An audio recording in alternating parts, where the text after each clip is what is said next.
Hello दोस्तों, आप कैसे हो। आप सभी को आज का वीडियो में बहुत बहुत स्वागत है। तो गाइस, जैसा कि आपको मालूम है, ये बायोलॉजी का सीरीज है और बायोलॉजी का सीरीज में जो कि जंतु वर्ग का वर्गीकरण और इसका ये पार्ट 4 है, जिससे इससे पहले पार्ट 1 2 3 हो चुका है। तो गाइस, अगर आप पार्ट 1 2 3 को नहीं देखे हैं तो आपको डिस्क्रिप्शन में लिंक मिल जाएगा और आप जाकर पार्ट 1 2 3 को देख सकते हैं। तो गाइस, अगर आप किसी भी कॉम्पिटिटिव एग्जाम का तैयारी करते हैं तो ये जंतु वर्ग का वर्गीकरण से हर एक एग्जाम में क्वेश्चन पूछे जाते हैं और इसका ये पार्ट 4 है। तो गाइस, अगर आप किसी भी एग्जाम का करते हो तो आपके लिए बहुत इंपॉर्टेंट है। तो दोस्तों, आपका फर्स्ट नंबर क्वेश्चन है, अधिकांश कीट शोषण कैसे करते हैं। तो फर्स्ट का आंसर हो जाएगा आपका ऑप्शन डी हो जाएगा, जो कि अधिकांश कीट जो होते हैं वो शोषण किससे करते हैं, तो वातक से करते हैं। तो देखो, जो वातक होता है नु कीट में, तो उनके शरीर में वातक नामक नलिकाएं होती हैं जो शरीर के हर हिस्से तक ऑक्सीजन पहुंचाती हैं, ये वातक से। तो ऑक्सीजन पहुंचती है शरीर के हर अंग में। तो आपका आंसर ऑप्शन डी सही आंसर हो जाएगा।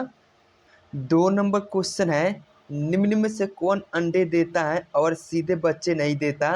तो 2 का आंसर हो जाएगा आपका ऑप्शन ए हो जाएगा, कौन से। तो यहाँ पे ईना जो है नु जीव, तो ये क्या करता है, ये अंडे देता है और उसके बाद बच्चे देता है। लेकिन कंगारू हो गया और सेही और हवेल जो होता है, ये सीधे प्रत्यक्ष रूप से क्या देते हैं, तो ये बच्चे देते हैं। और ये जो यहाँ पे इकीना है नु, ये अंडे देता है। तो 2 का आंसर हो जाएगा आपका ऑप्शन ए। 3 नंबर क्वेश्चन है, निम्न में से किस एक सर्प का भोज्य मुख्य रूप से अन्य सांप है। तो 3 का आंसर हो जाएगा आपका ऑप्शन डी हो जाएगा। ये जो किंग कोबरा यानी कि नागराज जो सांप है नु, तो इसका भोजन मुख्य रूप से अन्य सांप होते हैं। तो 3 का आंसर हो जाएगा आपका ऑप्शन डी। 4 नंबर क्वेश्चन है, निम्न में से किस एक प्रकार के जीव में वह घटना पाई जाती है जिसमें मादा मैथुनोपरांत नर को मार देती है। तो देखो, ये जो मकड़ी होती है नु, तो ये मकड़ी क्या करती है, तो ये मैथुन के बाद नर को क्या करती है, तो मार देती है। तो 4 का आंसर हो जाएगा आपका ऑप्शन सी। 5 नंबर क्वेश्चन है, तालाबों और कुओं में निम्न में से किस एक को छोड़ने से मच्छरों को नियंत्रित करने में मदद मिलती है। तो 5 का आंसर हो जाएगा आपका ऑप्शन सी हो जाएगा, कौन से। तो गैब्यूसिया मछली जो होती है, तो इसको तालाबों में छोड़ने से मच्छरों को नियंत्रित करने में मदद मिलती है। तो 5 का आंसर हो जाएगा आपका ऑप्शन सी सही आंसर हो जाएगा। और ये जो गैब्यूसिया मछली है, इसको क्या कहते हैं, तो इसको मच्छर मछली भी कहते हैं।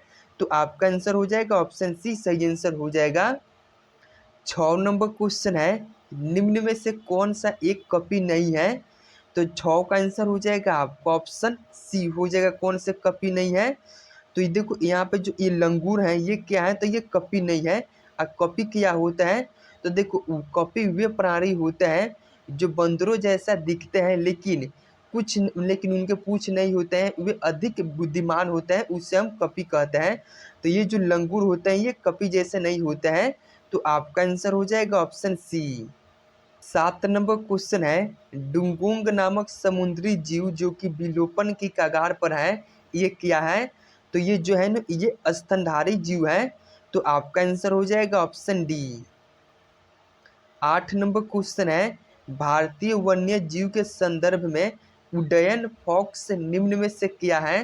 तो देखो, ये उड्डयन फॉक्स निम्न में से क्या है, तो इसका मतलब होता है, मतलब ये चमगादड़ होता है जो कि ये उड़ता है। तो 8 का आंसर हो जाएगा आपका ऑप्शन ए। 9 नंबर क्वेश्चन है, निम्न में से कौन सा पशु मांसाहारी है। तो 9 का आंसर हो जाएगा आपका ऑप्शन सी हो जाएगा, कौन से। तो ये जो मच्छर है नो, तो ये क्या है, मांसाहारी है। क्योंकि जो मच्छर होते हैं, ये जंतु और पशुओं को जो कि ये क्या करते हैं, तो खून चूसते हैं। तो ये मांसाहारी जैसे व्यवहार करते हैं। तो आपका आंसर हो जाएगा ऑप्शन सी, जो कि ये मच्छर क्या है, तो मांसाहारी है। 10 नंबर क्वेश्चन है, अमीबा का प्रचलन अंग है। तो 10 का आंसर हो जाएगा आपका ऑप्शन सी हो जाएगा। अमीबा का प्रचलन अंग कौन सा है, तो ये कूटपाद है। जो कि ये कूटपाद होता है नु, तो ये चलने में मदद करता है अमीबा को। तो आपका आंसर हो जाएगा ऑप्शन सी। 11 नंबर क्वेश्चन है, चप्पल की आकृति का जंतु है? तो 11 का आंसर हो जाएगा आपका ऑप्शन बी हो जाएगा। ये जो पैरामीशियम है नु, ये चप्पल की आकृति का जंतु होता है। तो आपका आंसर हो जाएगा ऑप्शन बी। 12 नंबर क्वेश्चन है, निम्न में से किसकी आकृति निश्चित नहीं होती है? तो 12 का आंसर हो जाएगा आपका ऑप्शन डी हो जाएगा, किसी आकृति निश्चित नहीं होती है। तो ये जो अमीबा है नु, तो इसकी आकृति निश्चित नहीं होती है। तो 12 का आंसर हो जाएगा आपका ऑप्शन डी। 13 नंबर क्वेश्चन है, मलेरिया परजीवी तथा अमीबा को किस श्रेणी में रखा जाता है? तो 13 का आंसर हो जाएगा आपका ऑप्शन ए हो जाएगा, किस श्रेणी में? तो प्रोटोजोआ की श्रेणी में रखा जाता है। या मलेरिया और परजीवी अमीबा को किस श्रेणी में रखा जाता है? तो प्रोटोजोआ की श्रेणी में। तो 13 का आंसर हो जाएगा आपका ऑप्शन ए। 14 नंबर क्वेश्चन है, इन जानवरों में से किस में जबड़े नहीं होते हैं? तो आपको बताना है इनमें से कौन से जानवर में जबड़े नहीं होते हैं। तो 14 का आंसर हो जाएगा आपका ऑप्शन बी हो जाएगा, किसमें? तो मिक्साइन जो होता है नो, जो कि ये क्या है, तो ये जो मिक्साइन है ये आदिम मछली है और इसमें जबड़े नहीं होते हैं। तो 14 का आंसर हो जाएगा आपका ऑप्शन बी। 15 नंबर क्वेश्चन है, मानव सहज लघुत्तम कपी है? तो 15 का आंसर हो जाएगा आपका ऑप्शन ए हो जाएगा, कौन से? तो ये जो गिब्बन है नो, तो ये मानव सहज लघुत्तम कपी है। मानव सहज का मतलब होता है मानव जैसे दिखने वाले। तो आपका आंसर हो जाएगा ऑप्शन ए, आपका सही आंसर हो जाएगा। 16 नंबर क्वेश्चन है, निम्नलिखित में से कौन सा एक भारत का राष्ट्रीय जल प्राणी है? तो 16 का आंसर हो जाएगा आपका ऑप्शन सी हो जाएगा, कौन से? तो गंगा की जो डॉल्फिन मछली है नो, ये क्या है, तो ये राष्ट्रीय जलीय प्राणी है। तो आपका आंसर हो जाएगा ऑप्शन सी। 17 नंबर क्वेश्चन है, निम्न में से कौन सा सांप जहरीला नहीं है? तो आपको बताना है इनमें से कौन से सांप हैं जो कि वो जहरीला नहीं है। तो 17 का आंसर हो जाएगा आपका ऑप्शन डी हो जाएगा, कौन से? तो ये जो अजगर सांप है नु, तो ये क्या है, तो ये जहरीला सांप नहीं है। तो आपका आंसर हो जाएगा ऑप्शन डी। 18 नंबर क्वेश्चन है, बाया बाया महाधमनी चाप इनमें से दिखाई देते हैं? तो 18 का आंसर हो जाएगा आपका ऑप्शन सी हो जाएगा, किसमें? तो ये जो सरीसृप के जो वर्ग के जीव होते हैं इनमें बाया महाधमनी चाप दिखाई देता है, और जो कि दाया दिखाई देता है स्तनधारी जीव में।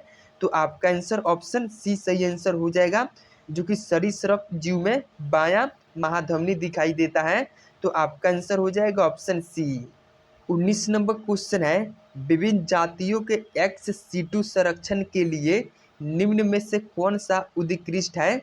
तो 19 का आंसर हो जाएगा आपका ऑप्शन डी हो जाएगा, जर्म प्लाज्मक बैंक है। तो देखो यहाँ पे एक्स सीटू संरक्षण का मतलब होता है, जो कि इसका मतलब होता है प्राकृतिक आवास से बाहर जीवों या पौधों का संरक्षण करना। इसका मतलब होता है एक्स सीटू संरक्षण के मतलब होता है। और ये जो कि ये गर्म प्लाज्मा बैंक होता है, इसमें क्या होता है, तो इनको जो कि जातियों को और इनको डीएनए को रखा जाता है, सुरक्षित रखा जाता है। तो आपका आंसर हो जाएगा ऑप्शन डी, आपका सही आंसर हो जाएगा। 20 नंबर क्वेश्चन है, निम्न में से किसके लिए मधुमक्खियां प्रयोग में लाई जाती हैं? तो 20 का आंसर हो जाएगा आपका ऑप्शन बी हो जाएगा, जो कि मधुमक्खियां प्रयोग में लाई जाती हैं किसके लिए? तो ये मधुमक्खी पालन के लिए, क्योंकि ये जो होती है शहद और ये मोम देती है। तो आपका आंसर हो जाएगा ऑप्शन बी। 21 नंबर क्वेश्चन है, इनमें से बेमेल कौन है? तो बेमेल आपको मतलब इनमें से सबसे हट के कौन से हैं? तो 21 का आंसर हो जाएगा आपका ऑप्शन बी हो जाएगा, कौन से? तो नहरुआ, जो कि ये क्या है, तो ये बेमेल है, मतलब इन तीनों से हट के है। तो आपका आंसर हो जाएगा ऑप्शन बी।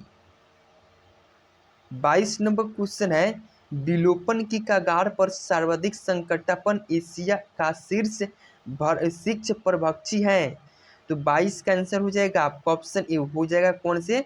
तो साइबेरियाई बाघ, जो कि ये क्या है, तो ये विलोपन की कगार पर सर्वाधिक संकटापन्न एशिया का शीर्ष परभक्षी कौन से है? तो साइबेरियाई बाघ है। तो आपका आंसर हो जाएगा ऑप्शन ए। 23 नंबर क्वेश्चन है, निम्न में से कौन कीट नहीं है? तो आपको बताना है कि इनमें से कौन से कीट नहीं है। तो 23 का आंसर हो जाएगा आपका ऑप्शन डी हो जाएगा। कौन से? तो जो मकड़ी है नो, तो ये कीट नहीं है।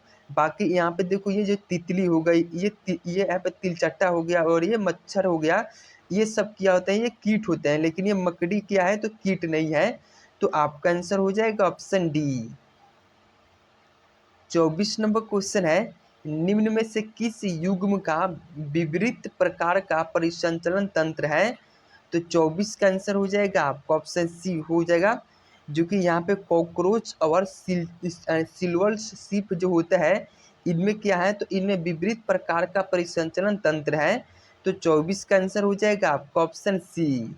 25 नंबर क्वेश्चन है, डॉल्फिन फिशिंग का प्रयोग किस समूह के लिए किया जाता है? तो देखो यहाँ पे ये डॉल्फिन फिशिंग है नो, ये मछलियों का एक समूह है। तो ये किस समूह के लिए प्रयोग किया जाता है? तो ये जो कि पक्षियों के समूह के लिए प्रयोग किया जाता है। तो आपका आंसर हो जाएगा ऑप्शन सी। 26 नंबर क्वेश्चन है, कौन सा बाघ हाथी के गजदंत के रूप में बदलता है? तो 26 का आंसर हो जाएगा आपका ऑप्शन ए हो जाएगा। कौन से? तो रदनक जो होता है नो, तो ये क्या होता है? तो ये हाथी के गजदंत के रूप में बदलता है। तो आपका आंसर हो जाएगा ऑप्शन ए। 27 नंबर क्वेश्चन है, कपोत दूध उत्पन्न करता है। तो जो कपोत होता है ये कौन से? तो ये पक्षी होता है, खासकर कबूतर जो होते हैं ये कपोत दूध उत्पन्न करते हैं, जो कि ये दूध नहीं होता है, उनका पोषण होता है। तो आपका आंसर हो जाएगा ऑप्शन बी। 28 नंबर क्वेश्चन है, निम्न में से कौन सा एक विलुप्त प्राणी है? तो आपको बताना है कि कौन से विलुप्त प्राणी है। तो 28 का आंसर हो जाएगा आपका ऑप्शन ए हो जाएगा। यहाँ पे यात्री कपोत जो है नो, ये क्या है? तो ये विलुप्त प्राणी है। तो आपका आंसर हो जाएगा ऑप्शन ए। 29 नंबर क्वेश्चन है, मधुमक्खी में पूर्ण धूप होता है। तो मधुमक्खी में पूर्ण धूप जो कि ये जनन क्षम मादा के रूप में होता है। तो आपका आंसर हो जाएगा ऑप्शन बी। 30 नंबर क्वेश्चन है, निम्न में से कौन सा पशु मांसाहारी है? तो दोस्तों इस क्वेश्चन का आंसर आप लोगों को कमेंट बॉक्स में बताना है। तो गाइस आज के लिए इतना ही, फिर मिलते हैं नेक्स्ट वीडियो में।